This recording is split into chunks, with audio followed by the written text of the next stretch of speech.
acha kile unachokifanya na utumie sekunde chache za muda wako kutazama video hii hadi mwisho. Hivi unajua asilimia 90 ya wengi wetu tulikuwa tukipigwa kwenye swala la PC. Leo Shady Tech Channel anakwenda kukupa setting 3 za muhimu ambazo unatakiwa kuziangalia kwanza kwenye PC yako kabla hujanunua. Tazama hatua zote hizi kwa urahisi ili ujue afya ya betri yako. Ndio plus ya kama hivi. Itatokea neno hili hapa. Ikishatokea kwenye kibodi yako na type CMD.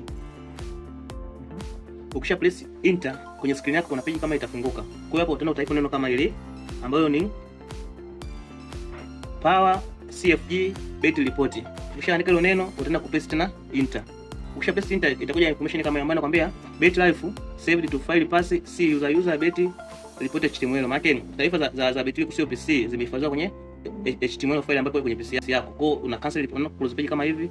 Alafu unarudi kwenye search bar yako ya PC hapa. Kwenye search bar yako ya PC unakwenda kusearch battery report. Unaandika battery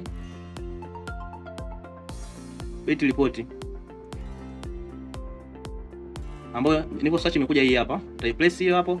Kisha place itakuletea information kama hizi. Kwenye hizi information kama hizi utashuka sehemu ambayo imeandikwa installed batteries kama hii hapa. Hapa kuna information nyingi ila wewe tunapodili nani ni design capacity na full charge capacity, ambapo hapa chini ukiangalia design capacity ni 48 na 17 miliwati per hour hapa. Haya, hii design capacity hapa ni hii ability ya betri yako ilivyokuwa imetoka kiwandani, ilikuwa na uwezo wa 48, lakini full charge ndio uwezo wako wa sasa pesa ambao ipo kwa sasa. Kwa hiyo ni 66. Kwa hiyo unaona kabisa kuna range imetoka kwenye 48 mpaka 66. Kwa hiyo unajuaje percentage ya betri yako kwa sasa uhalisia wake na percentage yake kwa hapo ilipokuwepo? Unachotakiwa kukifanya, utachukua hii 66 utaganya kwa 48 alafu utazidisha mara 100.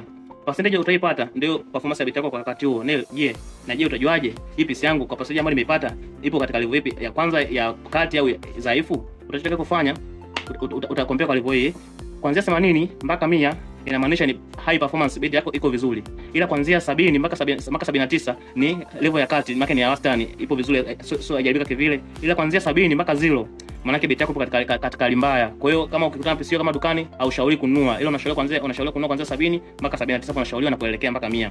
Kwa ukishafanya process kama hizo unakuwa umefahamu performance ya betri yako na unanunua huko unajua kabisa function ya betri yangu iko katika uhalisia fulani. Njia hii ya battery performance haitoshi kuthibitisha kwamba PC yako imekidhi vigezo. Kisha umesubscribe, umelike, umeshare, umecomment Shady Tech Channel kwa update na tech kama hizi. Kwa hiyo tutakuonyesha wewe kujua aina gani ya PC ununue na aina gani ya PC usinunue. Asante.